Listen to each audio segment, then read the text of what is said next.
Oke, kita lanjutkan ya. Jadi analisis perbakalan kesehatan yang berbahan dasar karet dan lateks pada dasarnya kurang lebih sama dengan yang telah saya sampaikan sebelumnya, bahwa karet dan lateks analisis materialnya itu misalnya ya dengan menggunakan instrumen untuk mendeteksi apakah dia polimernya HDPE atau LDPE gitu kan. Jadi bisa dengan menggunakan mass spektro atau MS, atau bisa yang digabungkan dengan metode yang lain, LC-MS ya. Sedangkan analisis yang mengenai sifat fisika dan kimianya, termasuk daya lebur, kemudian elongasi atau perpanjangan gitu ya, itu kurang lebih akan sama semuanya. Kalau kalian lihat di PKRT atau alat-alat kesehatan yang berbahan dasar karet dan lateks, termasuk bagaimana pengujian untuk waktu daya simpannya. Jadi tes untuk melihat kerapuhan mikro yang terjadi itu bisa dilakukan dengan siklus dipercepat terlebih dahulu, dimasukkan ke dalam climatic chamber, kemudian diamati retakan mikro. Nah, untuk mewakili, saya akan ambil supaya kalian bisa lihat standar perlakuannya, standar analisisnya, maka dua jenis alkes yang berbahan dasar lateks atau karet ini yaitu sarung tangan dan kondom. Kurang lebih metodenya akan sama, tapi ada yang spesifik terutama untuk penggunaan ya. Jadi gloves standar dan spesifikasinya itu tergantung dari apa yang ingin kita produksi. Jadi memang ada berbagai jenis tipe-tipe gloves, tetapi secara umum sebetulnya yang dikenal adalah untuk medis ya, yang sebagai seorang farmasis nanti Anda bertanggung jawab di instalasi farmasi penyediaan ketiga hal ini gitu. Jadi ketiga jenis gloves ini, mohon maaf maksud saya adalah yang pertama adalah sarung tangan bedah atau surgical gloves. Ini biasanya terbuat dari natural rubber latex atau nitril ya, atau latex sintetik, karena natural rubber latex itu banyak yang pada beberapa orang itu diidentifikasi ternyata menimbulkan reaksi alergi. Nah, examination ini yang banyak digunakan di lab-lab. Kalau Anda di laboratorium, di praktikum disuruh menggunakan sarung tangan, maka itu adalah examination yang umum digunakan. Rata-rata tidak steril ya, kalau sedangkan surgical itu pasti steril. Kemudian selain nitril dan natural rubber atau latex, juga ada yang mengandung polyvinyl chloride dan polyethylene. Selain ketiga jenis ini, polyvinyl dan polyethylene, nitril itu selain latex tentu saja ada lagi bahan yang lain. Jadi misalnya kloropren, tapi itu jarang digunakan di examination gloves. Sedangkan general gloves ini yang biasanya dipakai oleh tukang bersih-bersih atau orang yang kontak dengan bahan-bahan yang memerlukan perlindungan spesifik gitu ya. Ini biasanya lebih bisa dicuci berulang kali, bisa digunakan berulang kali, dan lebih tebal. Ini terbuat dari bahan yang berbeda, misalnya adalah neopren dan kloropren. Nah, peruntukannya ini tergantung dari materialnya. Kalau yang latex umumnya adalah yang disposable, surgical gloves itu apalagi gitu ya, jadi satu kali pakai. Sedangkan examination gloves sebetulnya juga satu kali pakai, meskipun mungkin kalau kalian di laboratorium menggunakannya setelah digunakan, Anda mungkin ada yang mengantongi kembali untuk digunakan di praktikum berikutnya. Tapi sebetulnya itu tidak standar. Yang standar adalah satu kali pakai atau disposable. Nah, grade-nya AQL-nya seperti yang saya jelaskan sebelumnya, acceptance quality level-nya semakin rendah, maka kualitasnya semakin tinggi. Jadi surgical masuk akal kalau dia AQL-nya lebih rendah dibandingkan gloves yang general purpose ya. Nah, kita lihat di sini, kalau kalian lihat keunggulan dari keempat bahan yang natural rubber, kemudian nitril, kemudian PVC, natural rubber atau latex alam ini paling fleksibel dan paling nyaman digunakan karena memang menyediakan elastisitas yang enak digunakan pada saat digunakan untuk membedah atau memegang alat-alat laboratorium. Tetapi kekurangannya adalah bisa menimbulkan reaksi alergi pada sebagian orang. Makanya pada beberapa orang yang sensitif itu menggunakan bahan yang tidak berbahan dasar lateks, yaitu nitril contohnya ya. Nah, selain lateks ini unggul dalam segi fleksibilitas, juga unggul dari segi perlindungan karena lateks sebetulnya barrier yang bagus untuk apa namanya, cairan-cairan tubuh. Jadi darah atau virus-virus termasuk virus HIV itu tidak tembus atau tidak bisa melewati barrier dari lateks. Nah, kemudian nitril, kalau nitril perlindungannya lebih lebih sebetulnya lebih bagus dibandingkan lateks bahkan ya. Jadi kalau Anda menggunakan akrilamid misalnya yang masih relatif tembus kalau menggunakan lateks, sarung tangan dari lateks, Anda menggunakan yang nitril itu tidak resikonya lebih kecil karena memang tidak tembus, tetapi nitril tidak terlalu fleksibel dibandingkan lateks gitu. Jadi apalagi kalau yang PVC ya, yang vinil itu jauh lebih tidak elastis dibandingkan lateks seperti yang kalian bisa lihat di gambar. Jadi memang kekurangan dan kelebihannya ada. Nah, tes yang pertama yang dilakukan yang itu adalah tes dengan memasukkan udara disebut sebagai air test. Jadi hati-hati pada saat ujian ada saja yang menuliskan air test ini dimasukkan air gitu ya. Ingat ini adalah bahasa Inggris. Jadi tes dengan mengisi udara ke dalam gloves, kemudian diamati apakah terdapat kebocoran atau holes yang terutama di ujung-ujung jari dan di sela-sela jari. Kemudian ini watertight yang memang diisi dengan air. Jadi gloves diisi dengan 1 liter air, kemudian dibiarkan selama 2 menit gitu ya. Ada metodenya ada 2 jenis. Yang pertama adalah diguling-gulingkan di kertas saring. Jadi kalau ada tetesan air itu bisa terlihat di kertas serap gitu ya. Atau yang kedua mirip seperti metode kalau Anda melihat tukang tambal ban mau mencari posisi lubang di ban, jadi dimasukkan ke dalam air, diamati gelembung udara yang muncul. Kemudian tes elongasi. Jadi ini mau dilihat perpanjangan pada saat sebetulnya tujuannya mau dilihat apakah lateksnya atau gloves-nya pada saat digunakan itu tidak mudah robek. Jadi terutama di ujung-ujung kuku gitu ya, jangan sampai terlalu kaku. Jadi pada saat digunakan kita menyesuaikan dimasukkan jari tiba-tiba sudah pecah atau robek. Kemudian modulus test ini juga untuk melihat perpanjangan. Jadi maksimal paling bagus kalau lateksnya itu bisa diperpanjang sampai 500% dari ukuran semula. Kemudian tensile strength ini diberikan tekanan. Jadi pada beberapa prosedur penggunaan gloves, misalnya pada saat pembedahan, kadang-kadang kita menggunakan bahan-bahan yang tajam ya. Jadi tensile strength ini salah satu metode untuk mengetahui apakah pada saat diberikan tekanan tidak mudah untuk terjadi robek atau kebocoran. Jadi dilihat pada tekanan berapa.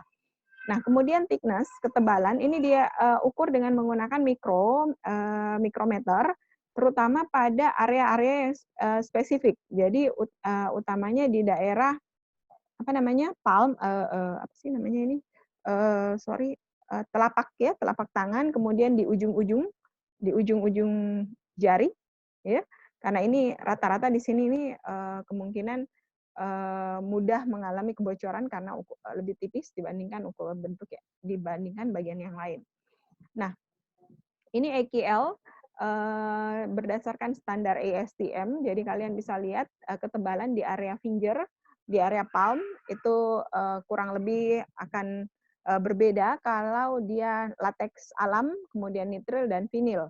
Dan kekuatan untuk tensile strength pada natural rubber itu lebih tinggi dibandingkan vinil karena sekali lagi saya katakan elastisitasnya, fleksibilitasnya lebih tinggi memang kalau latex ya, jadi sampai 18 MPa, sedangkan elongasinya juga bisa sampai 600-an.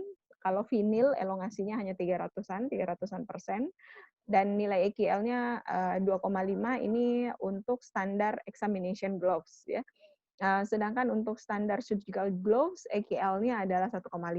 Jadi apa maksudnya 1,5 dan 2,5? Silakan lihat perkuliahan sebelumnya kalau kalian lihat standarnya seperti ini.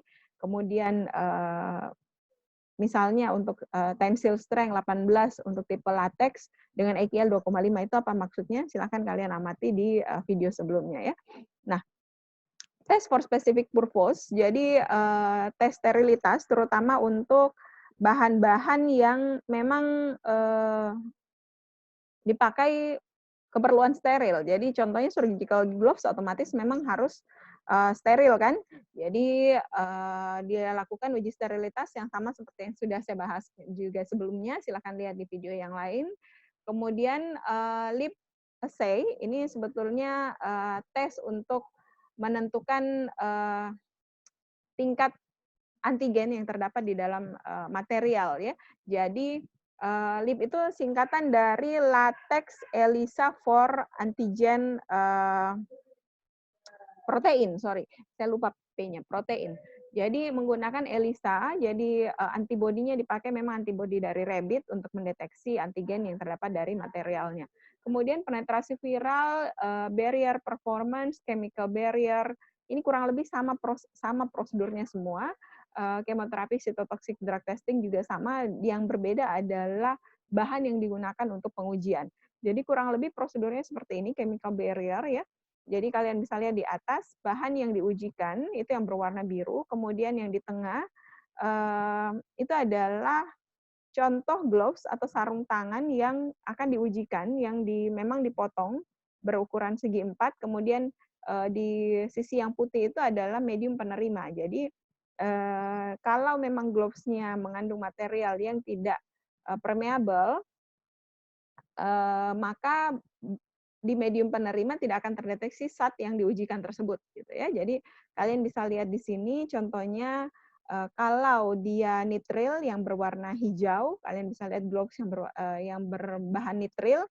Kalau dia berwarna merah, artinya tidak bisa digunakan untuk bahan tersebut. Jadi acetaldehyde misalnya kalau Anda menggunakan gloves nitril itu tidak disarankan karena tetap bisa tembus ya. Sedang asam asetat Anda bisa lihat di sini berwarna hijau, berarti tidak akan tembus, aman digunakan. Aseton kalau nitril juga sebaiknya tidak digunakan. Sedangkan asetonitril itu boleh digunakan, cukup aman ya. Tetapi harus berhati-hati, dilihat tingkat konsentrasi dan waktu pemaparan karena sekali lagi waktu pemaparan juga sangat menentukan. Kalau pemaparannya lama, maka tetap bisa terjadi leakage atau perembesan ya. Jadi kalian bisa lihat macam-macam jenis-jenisnya dan bahan-bahan kimia yang diujikan dengan menggunakan chemical barrier test ini. Saya percepat saja gitu ya karena waktunya terbatas.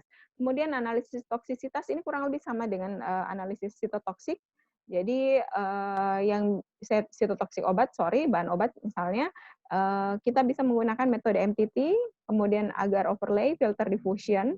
MTT itu jadi kita potong bagian gloves-nya, kemudian dilihat viabilitas sel yang masih hidup dengan menggunakan indikator MTT atau dimethyl tetrasodium ini. Jadi secara sederhananya kita menggunakan kultur sel, sel yang masih hidup tentu saja sel yang mengeluarkan oksigen gitu ya. Nah, dengan penambahan senyawa yang toksik, misalnya latex yang dibuat untuk sarung tangan, maka tingkat kematian sel itu berapa persen. Gitu. Jadi diamati kalau sangat tingkat kematian selnya itu tinggi gitu ya, jadi kurang dari 30% sel yang hidup dari 100% sel yang hidup dari semula, maka dianggap sangat toksik, severe gitu. Sedangkan moderat kalau 30-60% masih hidup selnya, sedangkan kalau lebih dari 90% itu dianggap bahwa senyawa yang diujikan itu tidak toksik. Nah, kalau agarose overlay ini kurang lebih juga dilihat viabilitasnya, tetapi kita menggunakan medium agar. Jadi sel kemudian ditumpuk dengan potongan gloves yang akan diujikan, kemudian dilapisi dengan agar. Jadi kalau di MTT sel yang mati itu bisa mengapung-mengapung gitu ya, kemudian dia mati dengan perubahan warna. Kalau yang di sini sel yang mati ini dia mati dengan menggunakan mikroskop, karena dia ada agar yang menghalangi supaya dia tidak mengapung.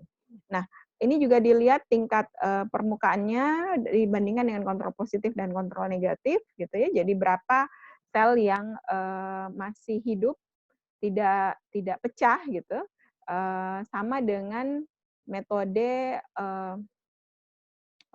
metode filter diffusion kurang lebih. Cuman kalau agarose overlay tadi kita tidak menggunakan millipore. Jadi kalau di filter diffusion ini digunakan millipore untuk kultur selnya, kemudian bahan sarung tangan ditempatkan di lapisan bawah dari millipore tersebut. Jadi ya tetap diamati juga berapa sel yang masih hidup gitu ya.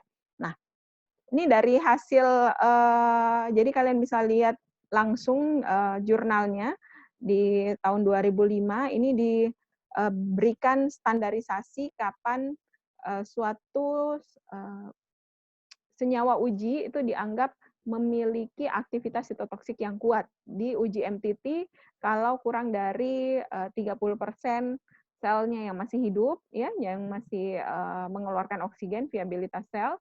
Kemudian agar overlay itu kalau 4 sampai 5 memang ada skornya ya, jadi ada skor standarnya. Sedangkan filter diffusion kalau agar overlay itu lysis index, jadi dilihat indeks sel yang lysis sampai seberapa jauh gitu ya. Jadi sedangkan filter diffusion itu menggunakan skor. Nah, di sini sebagai perbandingan masih dari jurnal yang sama, ternyata dari ketiga jenis natural rubber, kemudian synthetic rubber dan material PVC, kalian bisa lihat bahwa dengan menggunakan ketiga metode, baik MTT, agar overlay maupun filter diffusion, semua latex menunjukkan sitotoksik yang strong. Jadi memang aktivitas strongnya ini tinggi gitu ya. Jadi aktivitas sitotoksiknya tinggi. Jadi pada beberapa orang bisa menimbulkan reaksi alergi yang cukup parah yang mengakibatkan orang tersebut tidak boleh menggunakan gloves yang mengandung bahan latex. Kemudian tes berikutnya adalah tes alergi. Jadi ada 3 jenis yang bisa dipakai, patch test. Ini kalau sama seperti di Repelan, kalian bisa lihat di slide yang di video sebelumnya. Jadi ditempelkan patch yang mengandung natural rubber gitu ya. Kemudian diamati dibandingkan dengan kontrol negatif. Sedangkan kalau skin prick test itu sama seperti tes antibiotik. Kalau Anda di rumah sakit mau infuskan antibiotik, sebelumnya akan diujikan terlebih dahulu dengan cara memasukkan di bawah permukaan kulit. Ya, jadi skin prick test itu seperti itu juga untuk dilihat apakah reaksi alerginya muncul. Kemudian untuk tes kondom kita lanjutkan di berikutnya ya.